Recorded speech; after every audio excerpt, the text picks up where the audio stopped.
Well, hello, creatives, community, kind folks out there. This is RPG with DBJ, and it's the end of the week. It's Future Friday.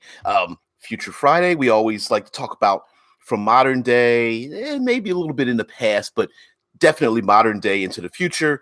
And of course, we ended with our weekly theme talking about the Fae and fairy tales and rumors and Fae creatures and things like that. So I kind of have a personal challenge sometimes when we come up with these themes of Rickard immediately says space elves. Well, that's actually not too far away from a lot of like stereotypical traditional aliens or something. Like there's always some kind of space elf. They may not look like elves, but they're usually tall, thin, a little arrogant, got mental powers, know more than everyone else, that kind of thing. But let's get into some of the parameters. Again, I really don't like to make up too many. Like I don't do a lot of research. I don't want to make too many rules or whatever. I like to make this very organic, and so we can all join in. So I thought of a couple of things. Of the personal challenge was like with science and technology and the future and space travel and cybernetics and biotechnology and nanotechnology and all kinds of different ways to have starships go through cross time and space instantly. How do we mix the two? All right, so like Dead Man, the storyteller says, the Eldar from Warhammer 40K are literally space elves. So you could of course either find a game or within your game, let's say Pathfinder's. Wow, I forgot the name of the Pathfinder's science fiction setting. You could literally have a game setting, and they say it's in the future, and I have my fantasy races in that particular Starfinder. Thank you very much. Yes, Starfinder takes place in the exact same world that Pathfinder takes place, with a different history and little things here and there to keep them separate, but you can also combine them together using quite similar rules and slight rule modification. But we could also thinking of the Fae, because there are elves, but those elves tend to be basically another alien race. And I really want to include or figure out how we can include Fae creatures, things that hide in the dark, things that are in the wilderness that are unexplained.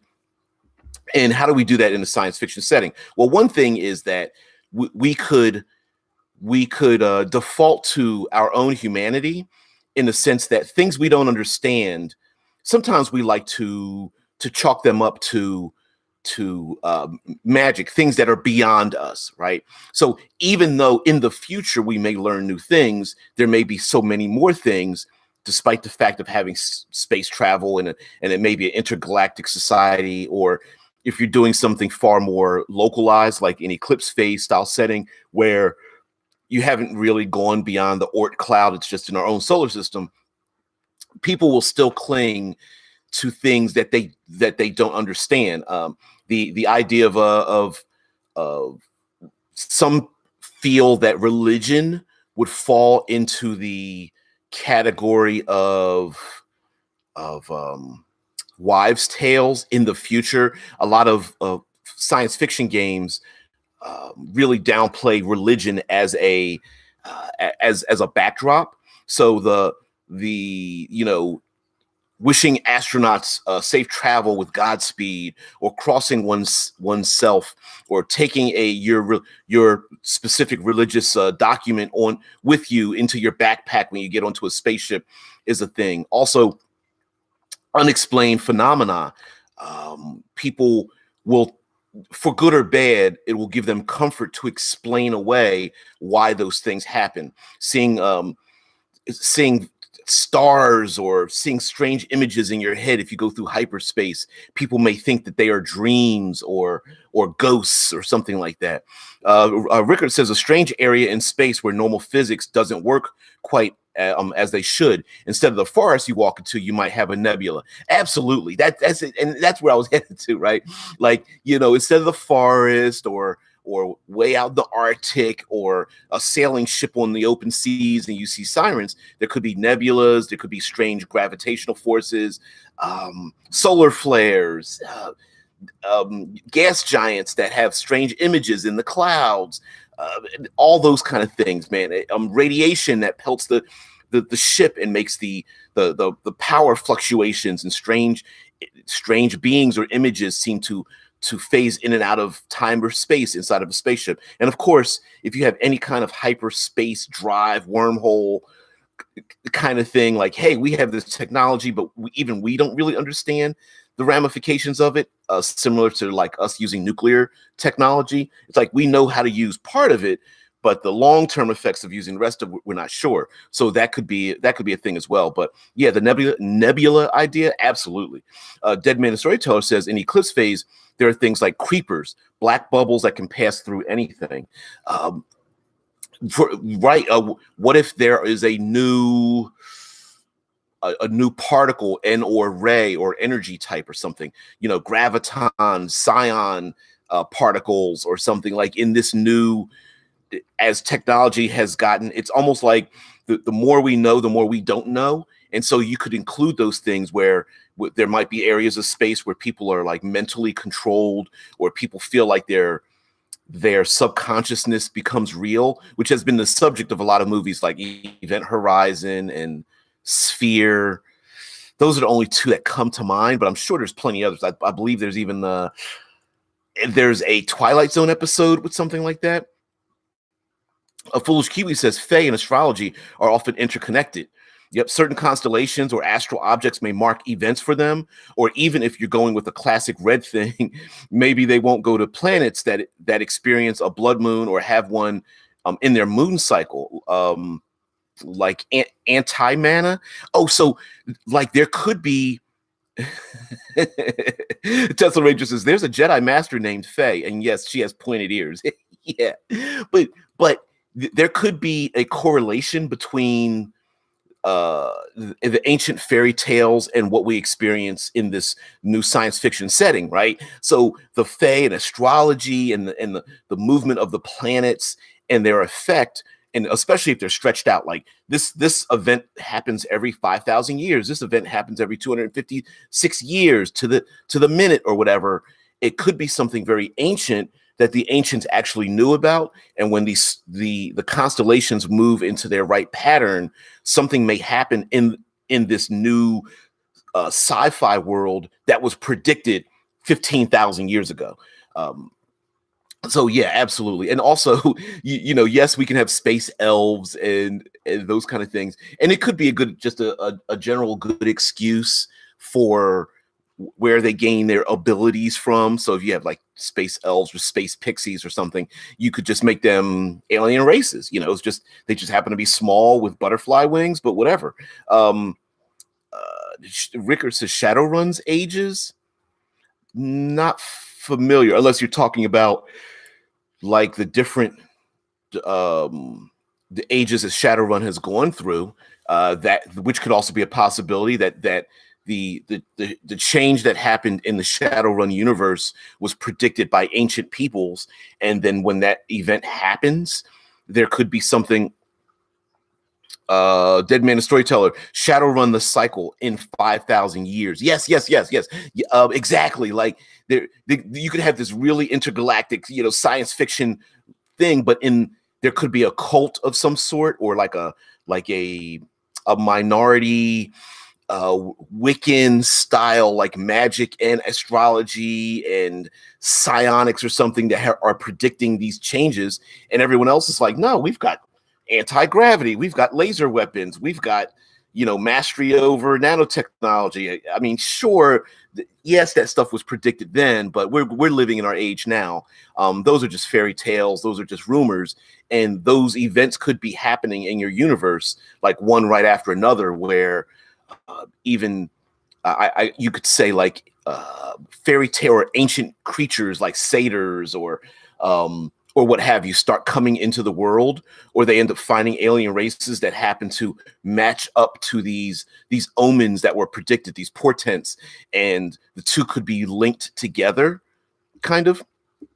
Rickard says, like, magic came back to the to start the next age, tied to the Mayan calendar. Yeah, exactly. So there could be something ancient and mixing the two. Also, you could do it locally. So instead of something happening across the entire scope of your galaxy, there could be maybe something is found on an ancient moon. You know, there's always in our own scientific history, there are people who are looking for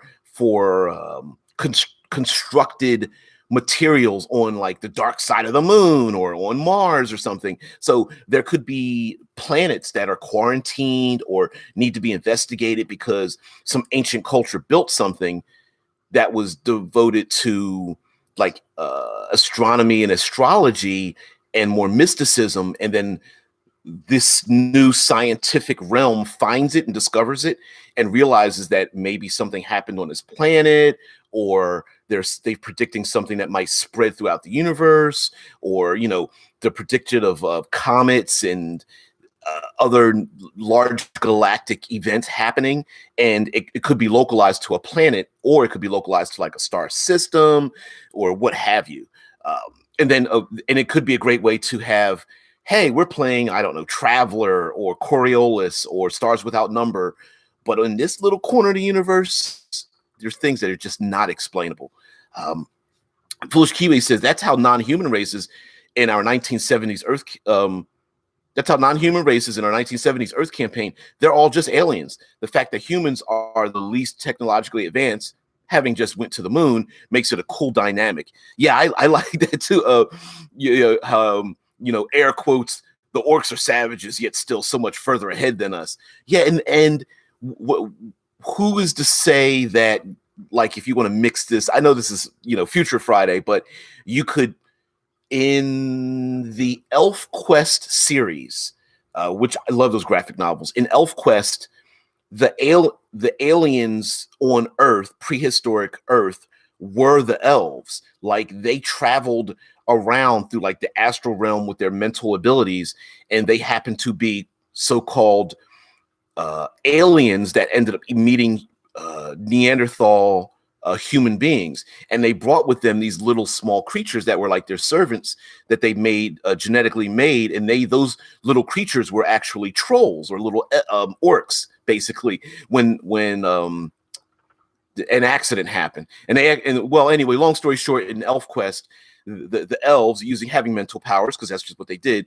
they tried to mind connect with the humans, like, hey, how are you doing? And then the savage humans, pounded their heads in and tried to kill them, and the elves ran for it. The little servant orcs ran for it, or trollish little beings. They ran, and then they ended up breeding. So the elves ended up becoming more woodland and wild. Humans began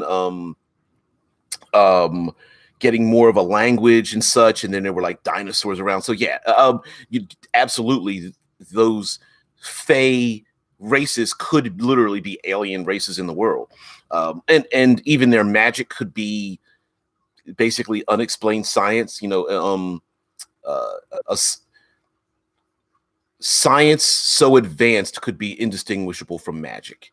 Deadman Storyteller says, again, in Warhammer 40k, the orcs are barbarians that just so happen to be very advanced. Yeah, absolutely. And like Warhammer, of course, very much embraces, it embraces the absurd quite a bit, with this, war that's been intergalactic war that's been happening for 40,000 years, with little tiny pieces with a peace or ceasefires in there happening very rarely in between.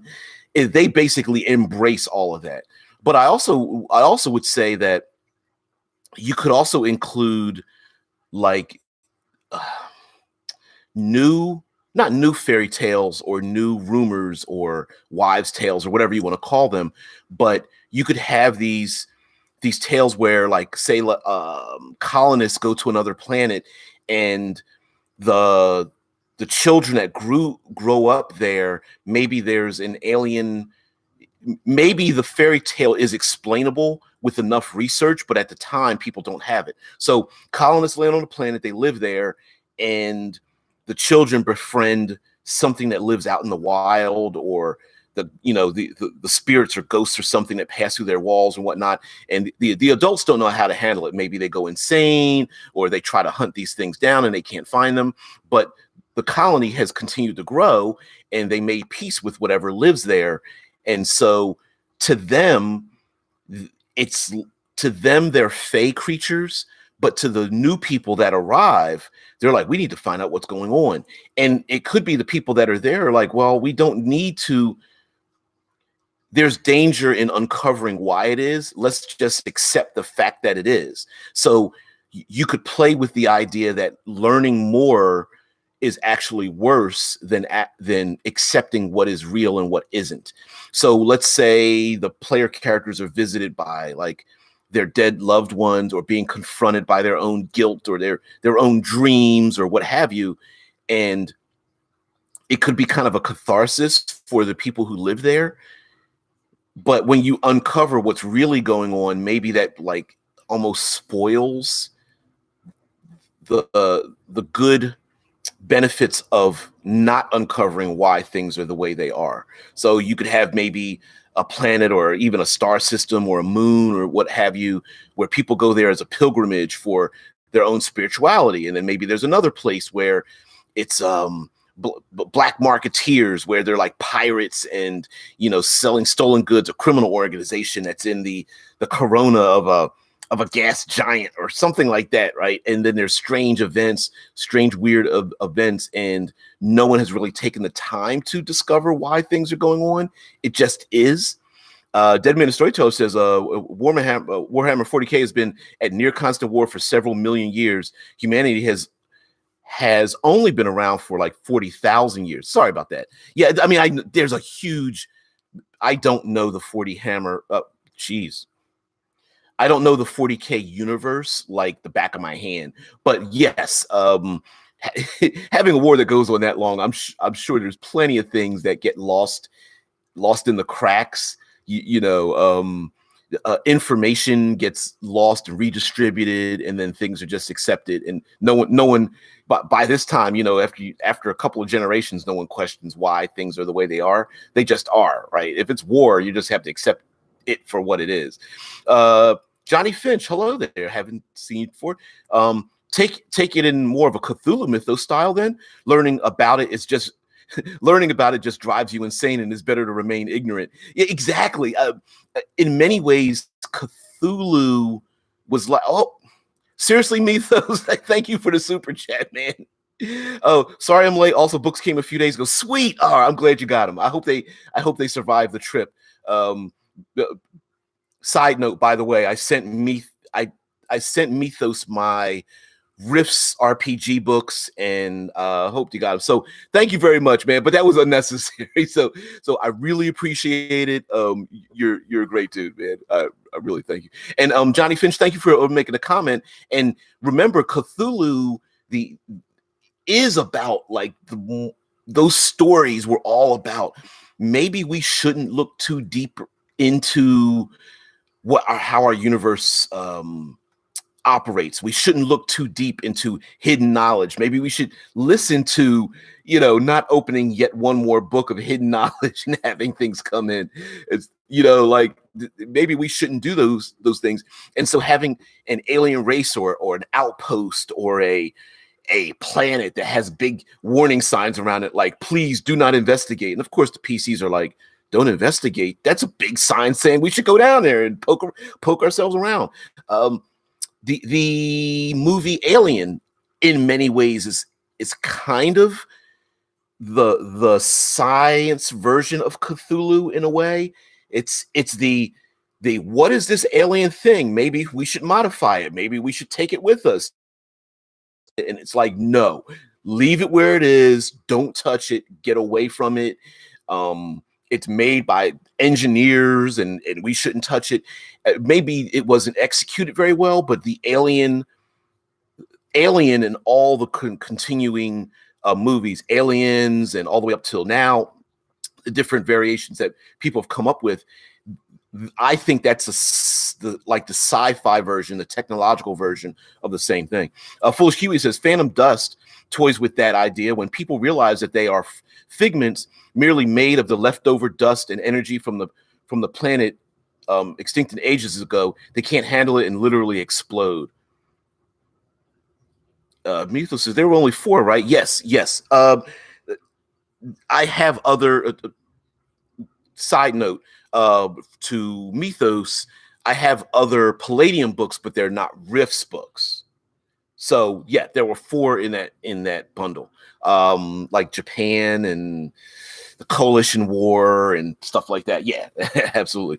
But Foolish Kiwi is talking about Phantom Dust, about you find out that your leftover energy or fragments or something. There are many sci-fi stories that talk about like human beings being seeded by other aliens, or you find out that our memories are artificial, and we're just, some people believe in, like, in terms of Fermi paradox about aliens, that the reason why we haven't found aliens is because we're living in a virtual world and such. So you could play a ton with that idea. Although once it's uncovered, it may be a slightly difficult to move on from there.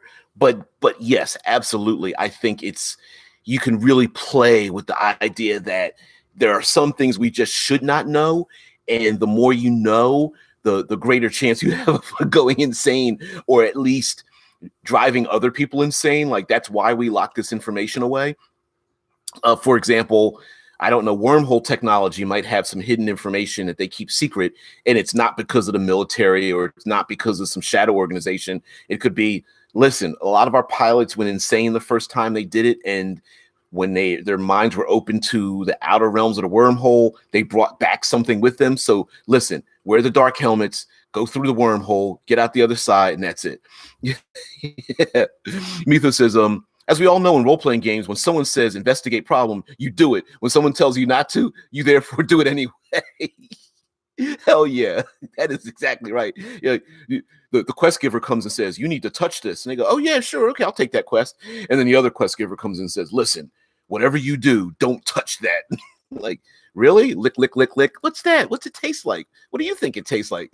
Ricker says, oh my God, we're the simulation experiment from the culture. Yeah.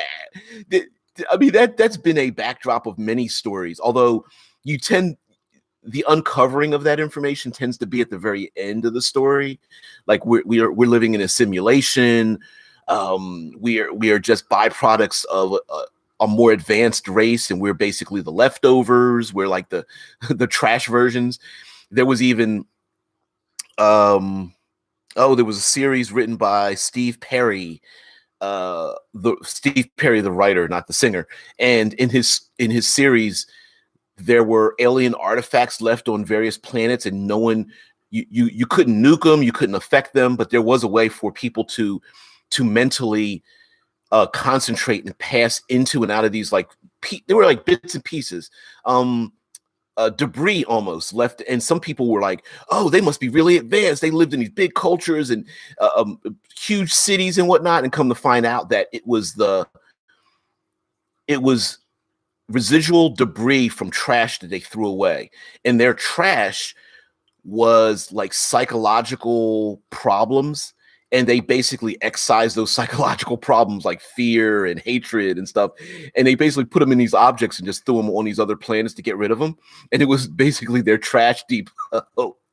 So we thought it was like this big, the story point was, there's this vast intergalactic ancient civilization, and they're going to bring us all these gifts. And the aliens were just like, no, we just wanted to take all the bad parts out of us and leave it somewhere. And that's how we did it. Yeah, man. It's Mithu says, or pull a matrix and reveal it in the beginning. That's true too. If you wanted to go there, like if you wanted to say, I don't know, you're doing, you tell your players, hey, make up a modern day character, and then you reveal very quickly that the modern day world is not the way it should be, and you surprise them and go, hey, you wake up in a test tube as gelatin flows off of your body, and you realize that you're in another place. I mean, yeah, absolutely, you could absolutely have a flip the script kind of game. Although I would, you in order for that to survive, you really got to tell your players what's going on. But yes, you could do a sci-fi version of artificial reality, um, where like the Oasis, in Ready Player One, where you have two types of character sheets, one for the real world and one for the fantastical world, and you play back and forth with them. And it doesn't necessarily need to be artificially intelligent. It could be a psionic place where if you go to sleep and it's a dream world, and technology is able to take you to a dream world. There was a short-lived television show that was about that, where in our modern day society today, a company makes up designs this technology where you can go into other people's minds and dreams. And the show was about a police officer and doing investigations to help people who were stuck in their heads. Like, for example, some people had psychological problems. Some people were in comas. There was one where there was a criminal that was in a coma or something, and you had to go in the criminal's mind to get some information about like a kidnap victim or something. So that's another way of using technology and mixing it with more of the fae or fantasy realm, where the fae and fantasy elements might be our subconscious that are, as PCs, we have to combat when we go into a dream realm or artificial worlds or something. Mitha says it's almost like as a writer, you have near infinite options for your campaign. God, I love having the mind of a writer. Yeah, you can absolutely take it that way. And what I love about fae creatures is they really embrace all three pillars of role playing. The combat part of it, of course, you have your small fae creatures that are fast and nimble. Those fae creatures may be able to transform themselves and become like monstrous beasts and things. We can relate elves and vampires and trolls and ogres and satyrs kind of into that combative fae area as well. And then of course they meet into the social part, because a lot of fae creatures love interacting with human beings. So you could reshape them so they don't have to be like 6-inch winged fairies. They could be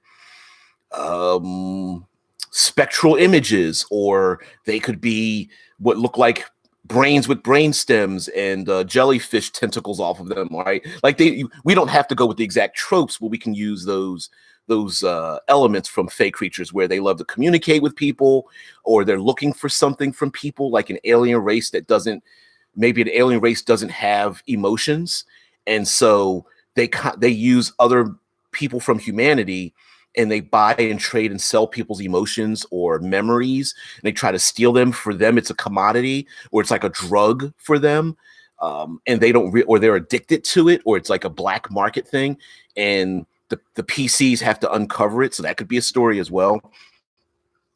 Yeah, Mythos is fair neat. Foolish Kiwi says, here's a fun spin on it. Maybe they have tech you mentioned, DBJ, where you enter someone else's mind or consciousness, and when humans enter a fae, it awakens mild psychic or magic within them, because they have a new path in their brain unlocked and they didn't know how to use it before, like wiggling your ears.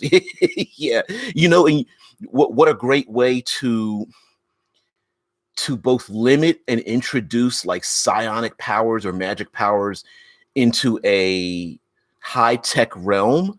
So in order to learn new abilities, you have to like mind meld with these, whether it's a new technology or going into a specific person's mind. But then on the other hand, there might be like weird, strange side effects. Your nose bleed, or you go blind temporarily, or like the movie Inception, right? The movie Inception, they went into subconscious, but you could also carry with you your fears or unresolved guilt with you. And so that could be part of it. Like, hey, I've got psychic powers, but I'm also plagued with nightmares because I feel the guilt of not saving the life of my best friend or something. Abitho says, yeah, fae are neat. Yeah, Ricker says, sorry, I'm a bit distracted today, trying to get some work done on a 50-page handout for Sunday. Okay. Dude, hang out, whatever. Turn it on in the background, man. Maybe my voice is one that will soothe you to sleep if you're trying to take a nap or something. I don't mind. Listening to this channel 3 days a week will really help you get rid of that iron in your diet, where it really impacts your bowels. It'll loosen you up. So 5 out of 4 doctors say that it's a good thing. Rickard says, yeah, with you, foolish Tesla dead man, I know we're in good hands. Hey, what about me? Oh shit. Mythos says, or have a Captain Ginyu scenario, aka body swapping, invasion of the body snatchers, shape changers, scrolls. That's a futuristic / Fae kind of thing too, right? I mean, that is a craft. Starship crew goes to uncharted territory in space. Crew leaves spaceship or gets bombarded with radiation, or they go through a wormhole that hasn't been gone through before, and hilarity ensues as one or more of the people begin, their mind changes. They wake up with some kind of infection or virus or something, or an alien race, dominates the mind of one of the crew, and something starts to spread. So that's definitely a horror, absolutely horror theme that is a trope used many times. Dante says, what if your AI sprite were given life? Tech hipsters nickname them AF artificial face, since they are cool as fuck. Yeah. Of course, with artificial technology, and even like what is it? Augmented reality and such. I mean, somebody's going to do that.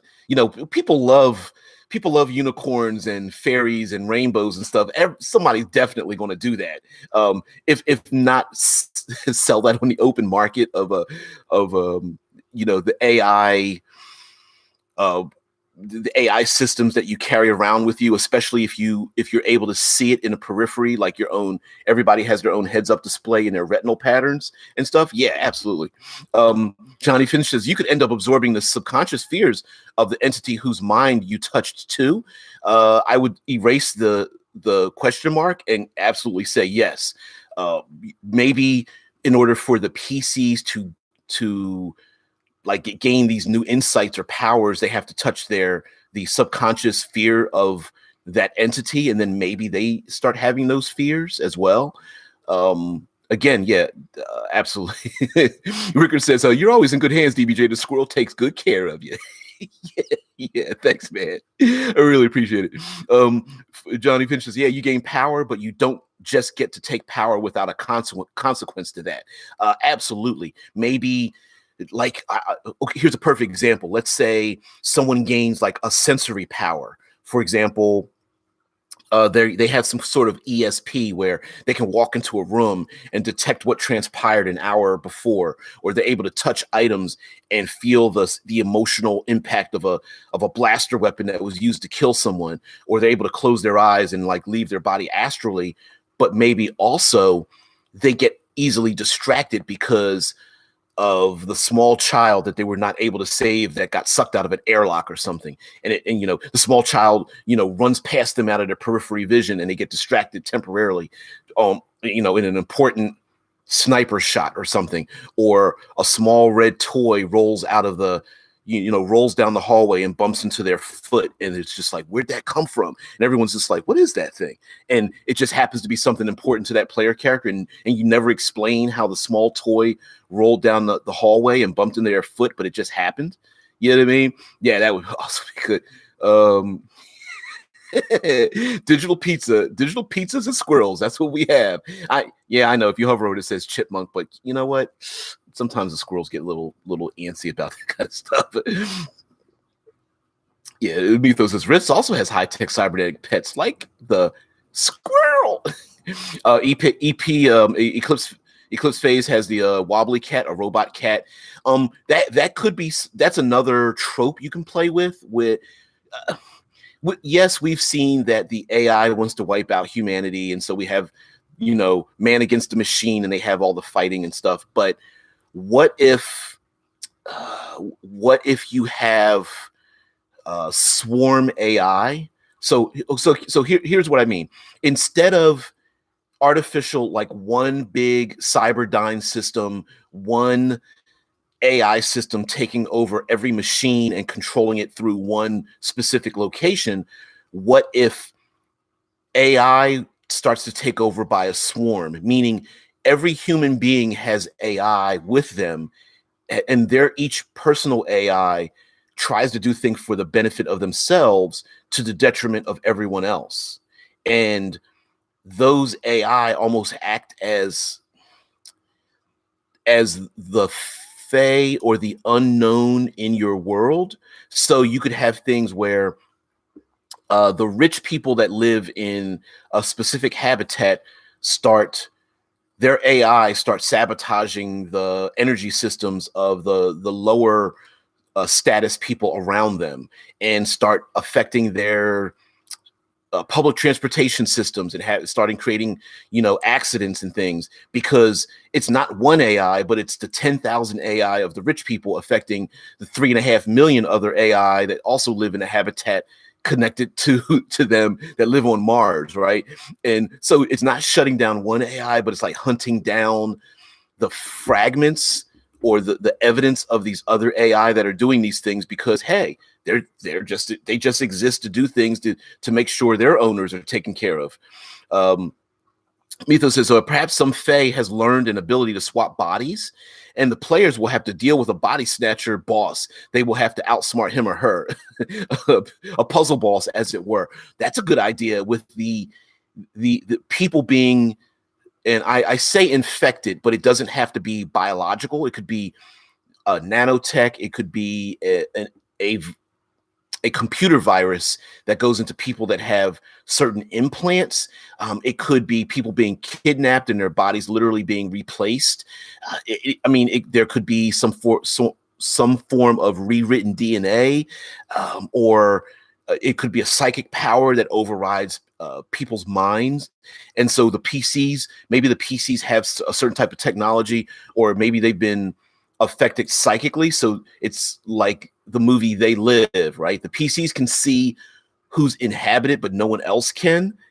And the PCs have to, they're basically going after and attacking what everyone else thinks are innocent people, but the PCs see them being inhabited by these strange Fae-styled creatures.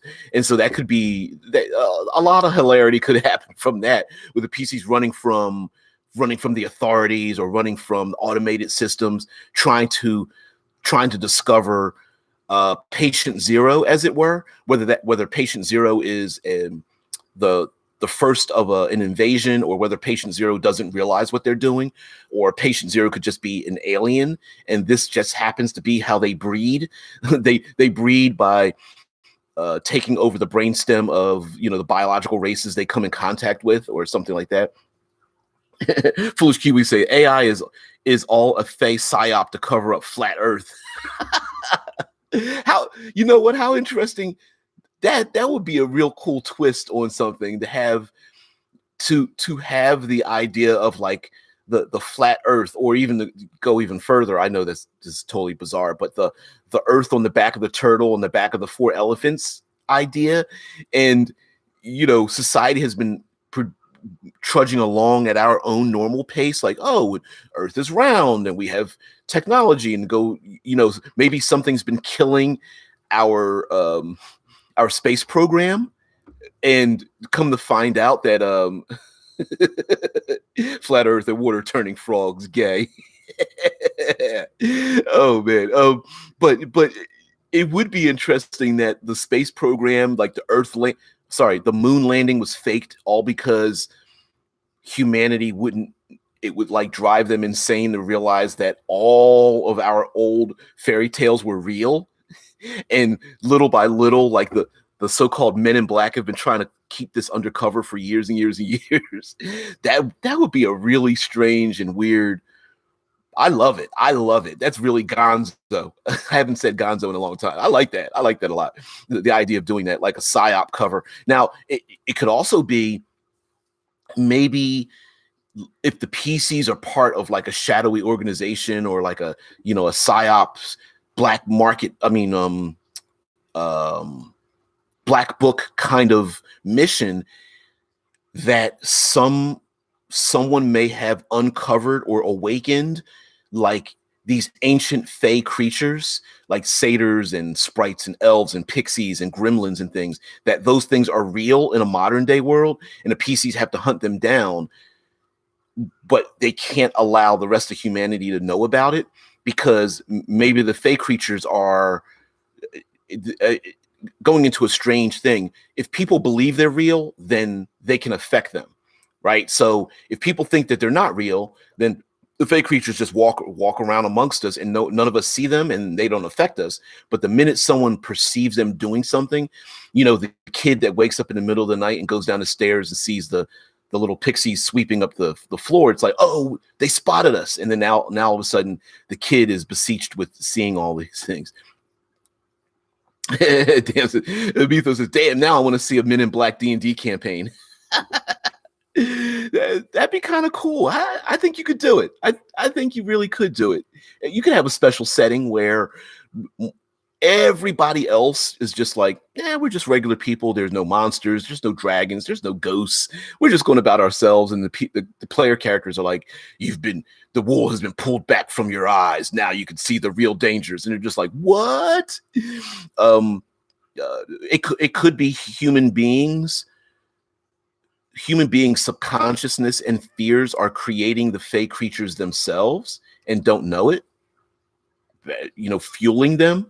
The idea of the hag stealing the nightmares and dreams from people, that could be. A Foolish Kiwi says that could go deep. Almost all of science is literally just a control program designed to keep the smartest people studying for years so that they do not rediscover magic, the one force chaotic enough to topple world government. Yeah, why not? Why not have special forces, and then you realize those special forces is like, listen, you've got all your martial arts, you got your sniper skills, you got all your combat abilities, you got your heads up display and all this technology, but there's one more thing we had to show you, and you come to find out that like magic and psionics is real, and it's your job to keep that stuff from escaping into the world and uncovering it and hiding it, and that would be sweet. You could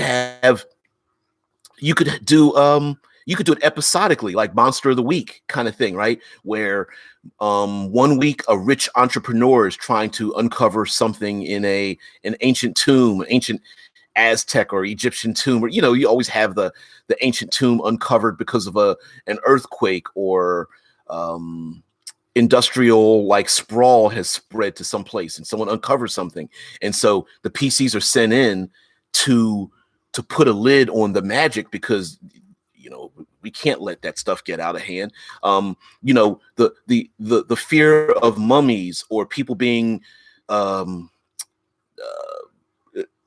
possessed by demons and things might be a real thing. Foolish Kiwi says the Men in Black dynamic is cool because it also gives an alternate game over bad ending to just dying, allowing for more tension as they have to cover up their tracks from the public. Absolutely. What a great way to add a complication in there. Like, hey, A, you got to stop the big bad, and B, you have to make sure no one else finds out about it. So you have to collect all the clues. You have to cover up all of the evidence that's left behind. I love that. I love the way Kiwi's mind works too, Mythos. Yeah. Dead Man, the Storyteller says D20 modern or future. Yeah, the book is out there, right? Why not use it? And I guess you could probably do very little modification if you're familiar with different versions of, like, say, any kind of D20 system, any of the Dungeons and Dragons or OSR systems. You could probably still get those books and snatch a lot out of it to using in your system. And how about a great way of, you could allow the PCs to have some of these Fae-like abilities. And when I say Fae, I'm being very, very broad, right? So almost like Legion of Extraordinary Gentlemen. So one player could have the blood of a vampire flowing through them. Another player may have learned the secrets of the formula that Dr. Jekyll, Mr. Hyde had. Another person may have discovered that sleeping the fairy tale Sleeping Beauty was real, and the cursed apple was a real thing. Um, someone else may actually own the magical mirror on the wall, and may actually have that mirror to gain like certain insight or something on a mission. Like that would be kind of weird, but and tricky, but kind of cool. Maybe one of the PCs is like Ant-Man. They can actually transform themselves into a 6-inch winged fairy that can fly around but can easily get smacked around by a broom or something.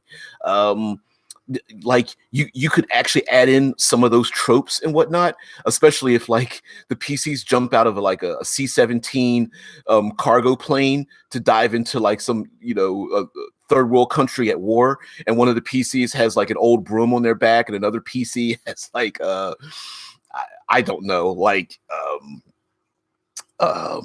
is worried if the full moon is coming around, and then another PC has like a couple of coins from the golden bucket of coins at the end of a rainbow, and so each of these coins has like, if you flip the coin or you throw the coin somewhere, it has some interesting special ability or something. That would be kind of cool. Yeah, Rickard says fables. Yes, absolutely. I mean, when I mention broader, they don't necessarily, like, you can go away from pixies and sprites and gremlins to more fables and add that into a technological or future society. That'd be kind of cool. Yeah, we're getting along. Foolish Kiwi says the like button. Yes, thank you very much. I do have to remind people that if you really want to support this kind of content, I really appreciate it if you hit the like button, subscribe, with the notification bar, throw some comments in there, just interact. The interaction itself is a value in and of itself. Just as Mythos is so kind to give me a super chat, I really appreciate it. But those other things are valuable as well. So yeah.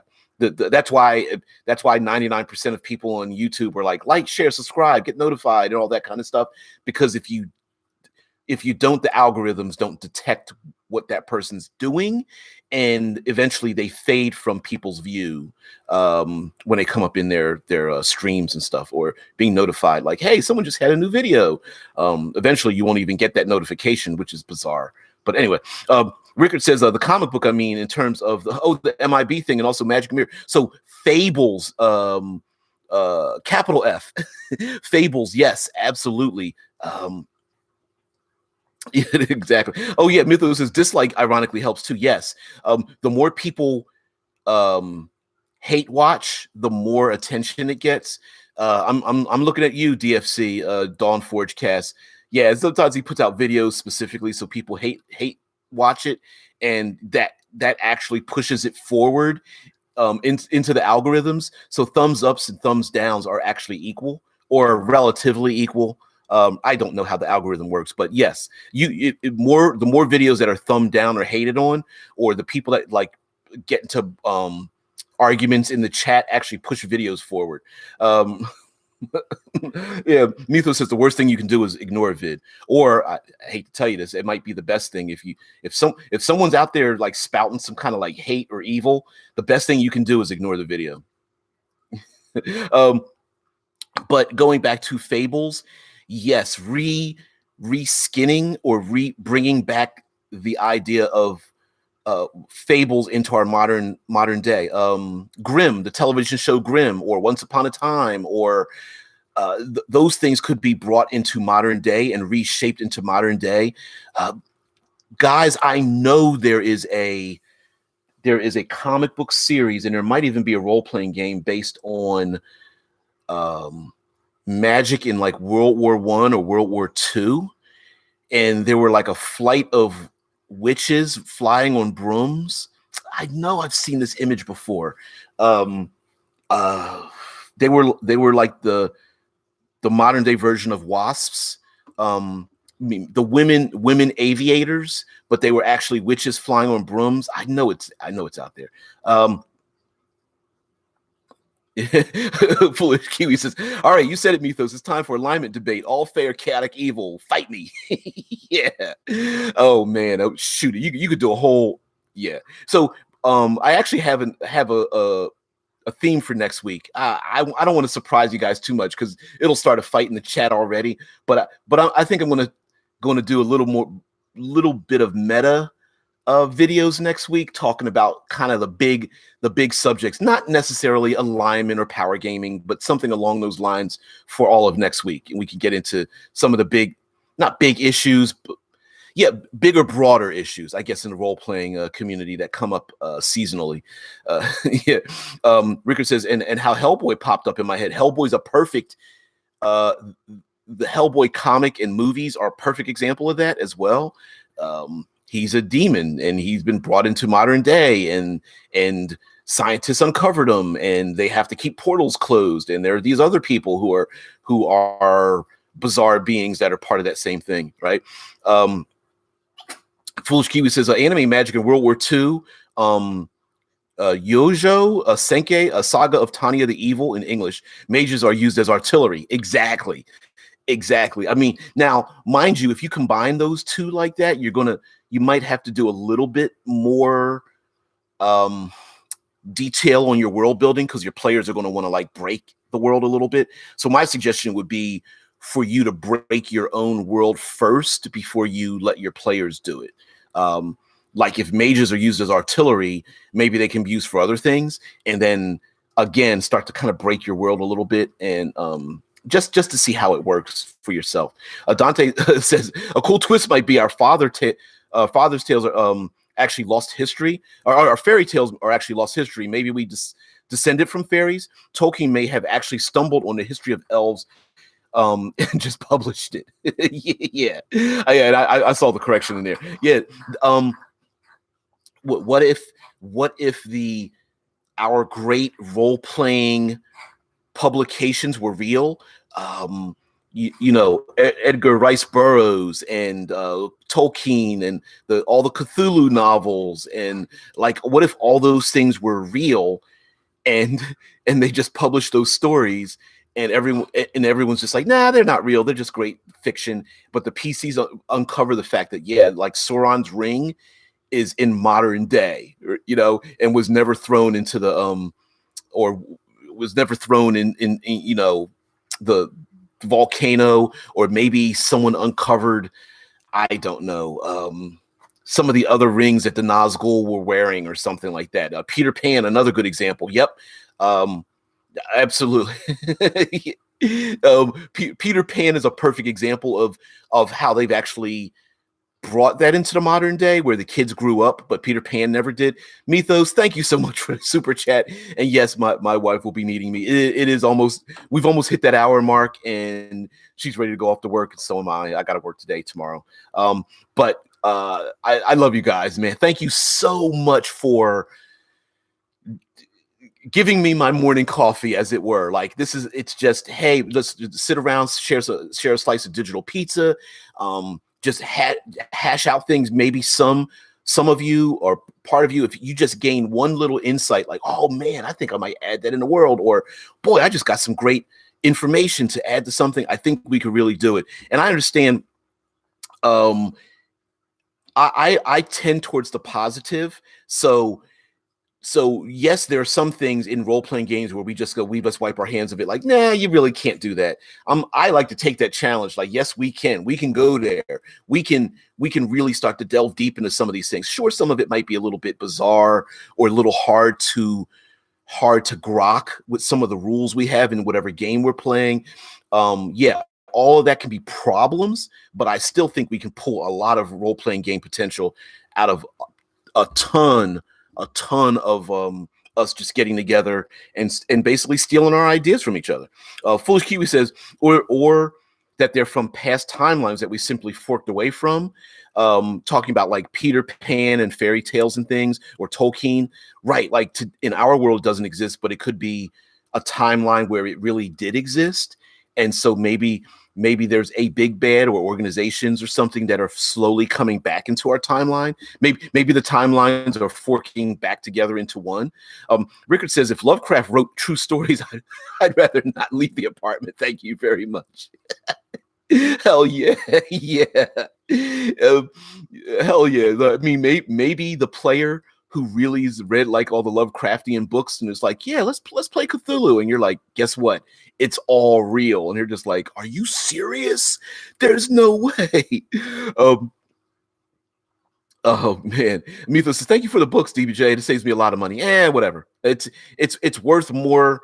It's worth more to you who are using it than to me to have it sit on my shelf. So you're very welcome. Mythos says, I love bouncing ideas off you guys. Absolutely. Everybody here has got great ideas and they're positive, right? And no, everyone doesn't need to agree. It's like, everyone take that idea and go, oh no, here's a great way to twist it, or here's a great way to flip it around and look at it from the other side. And I love that stuff. I absolutely love it. I almost had an idea of loving to have. I would love to have a YouTube channel where it's like a panel of people who don't agree on things, and it's like tossing ideas back and forth. But in our triggered society, for some reason, like that doesn't seem to be a thing. But I would love to have like a weekly panel or like a monthly panel where every once in a while, oh, a sneeze is coming. Sorry. Shit, damn. Sorry. Dead Man Story Sales is the weather line broke overnight yesterday. You know what? It passed over us here in Central Ohio around 7 to 10 ish.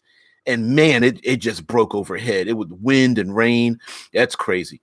Rickard says, I'll be in the Discord all day. Should be available and not just idling if people want to continue discussing stuff. Absolutely. You guys don't need me, and I'm pretty much the idiot. So getting into the Discord with people who have great ideas and are really motivated and have a lot of knowledge to pull from, especially having a lot of resource knowledge to pull from, is absolutely awesome. Mythos is actual writers bounce off ideas each other. At a poker game. Yeah, absolutely. Writers. That's why there are things in Hollywood called writers' rooms. It's not one writer that writes a movie. It's the one writer that's the head writer that collects a bunch of other writers and they go back and forth in a room. The head writer is just a person that says, listen, I love all the ideas. We're going to go with your idea, and yours, combine it together. We're going to take your idea and put it at the end. We'll take your idea. That's going to be the opening. So that's what happens. Multiple people are better than one, which is why let's get back into end this with some advice for DMs or GMs. Listen to your players. If you've got 3, 4, 5 players, 6 players in your game, chances are they're going to come up with 4, 5, 6 more ideas than you even thought of. So listen to what they say. If their idea is better than yours, take your idea, take it, ball it up, throw it away. And if one of the players is like, I bet the killer is so-and-so, the CEO of that company that we worked for 3 sessions ago. And you're just like, I didn't think of that. And you start shaking your head like, yeah, you're absolutely right. As you slowly start to take your hastily written notes and throw them away, right? Yeah. Rickard says, no idea is born perfect. And I think sometimes we strive for perfection, knowing that we are using an imperfected medium. So in a role-playing game, it's one and done, right? The story of us gaming is a one and done. There's just no way to, unless you want to retcon just about every action, it's one and done. So if something doesn't quite turn out the way you wanted, if a storyline didn't quite hit, if a certain encounter wasn't quite epic enough, don't worry about it. Just move on to the next thing. Throw that one away, learn from it, move on to the next thing. And sometimes I believe sometimes players and game masters alike feel like if it wasn't perfect, it failed. And that's not necessarily the case. No idea is perfect. Let's see. And guys are talking about getting into the Discord. Good day, everybody. Guys, listen up. Mythos says, listen to your players and improvise, or shelf them for later. Don't be eager to throw out your work. Save everything. If you don't use it, if it never was introduced in a game, save it, put it in your back pocket. Don't throw it out. If it was never introduced, then it never existed in the first place. So that encounter with the Medusa that you thought would be cool and epic, and the players went toward the east instead of the west, use it later. So guys, everybody, have a great one. Have a great weekend. Just as a reminder, Sunday, 7 a.m. to 9 a.m. my time, Eastern Standard Time. Literally 1 hour later than this normal broadcast is going up, I will be doing another live page through review of Invisible Sun, which is a massive RPG black cube of 35 pounds of and $250, give or take US, of RPG bizarre surreal gaming. So I'll be going back into that this Sunday, and I will probably be doing these for 2 hours each Sunday morning from 7 a.m. to 9 a.m. Eastern Standard Time, either until I'm done or people just are just like, dude, you need to just quit it because nobody's particularly interested in it. But I got the game. I got the game as a PDF. I do not have the physical game. So the PDF is available on Drive-Thru RPG and, of course, on Monty Cook's website for Invisible Sun or Monty Cook Games. So I got the PDF for $100, and I'm going through the PDF as if I'm using it as a digital format, not the physical books, and then doing a comparison with that, and getting some information. This time we'll be going far more into mechanics. We're going to start out with all the die mechanics, how to do stuff, and then character creation. So yeah. Rickard says the Sunday after that I'll definitely be there. Thank you very much. Is there a way to buy Rift's PDFs? I believe there is. If it's not on Drive-Thru RPG, Rift's PDFs. I'm pretty sure Palladium has them on their website. Let's see if we can find Rift's RPG PDFs. Let's see if we can find them. I'm looking. I'm getting online. I see the Trove there. Palladium Games Drive-Thru RPG. Let's see. Palladium Games. Boom, boom. Let's click Rifter. Let's click one of these. Bam. Yep. They're there. Drive-Thru RPG. Type in Palladium. Type in Rifts or Palladium Games. It's there. They're PDFs. I can almost guarantee you that they're scanned pages.